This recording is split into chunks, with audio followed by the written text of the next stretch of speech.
Bleh.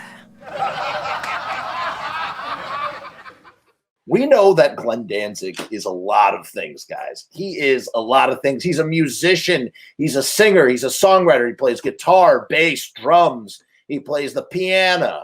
He's a composer. He is a writer. He is a director. He is an actor. He was a record label owner and runner. He's a graphic artist. He's a photographer. And he does illustration. He runs a comic book company. He's an art dealer. For better or for worse, he does it all. It's really kind of weird to think that Glenn Danzig was also a movie critic. That's right. Glenn Danzig, for a period of time in the early 80s, wrote these tiny little movie blurb reviews for Flipside magazine. If you don't know what this one is, what the fuck you doing here? Oh, there is more. Oh, he did Mad Max Beyond Thunderdome. Yes. Wow. Okay, check this out. He was doing this as late as 1985. I had no idea. So he did it through the Sam Hain years like that. Huh. All right, let's see what he says about Mad Max Beyond Thunderdome. When I heard that Brian Kennedy, the man behind Max, had died. Well, George Miller is the man behind Max, but Brian Kennedy was a producer. He was the heart.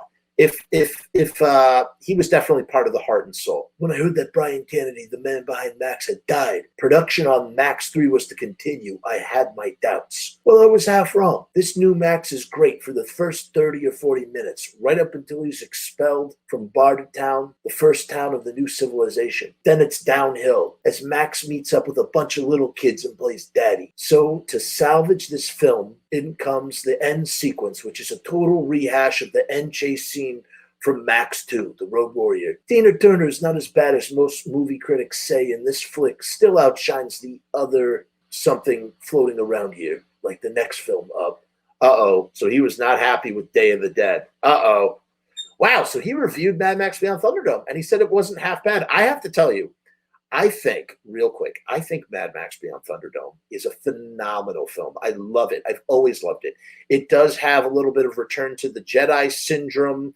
Instead of Ewoks, you get a bunch of little kids in the crack of the earth. But it's also kind of cool because they form a religion around Max, and then they have to go back to Bartertown because some of the kids leave to go, whatever, back into the wasteland, the desert.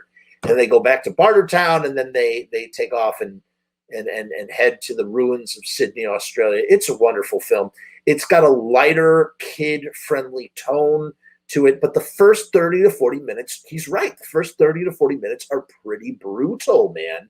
As a matter of fact, I would say the first 30 to 40 minutes kind of play like a fusion cross between a Western. It's like a Western noir.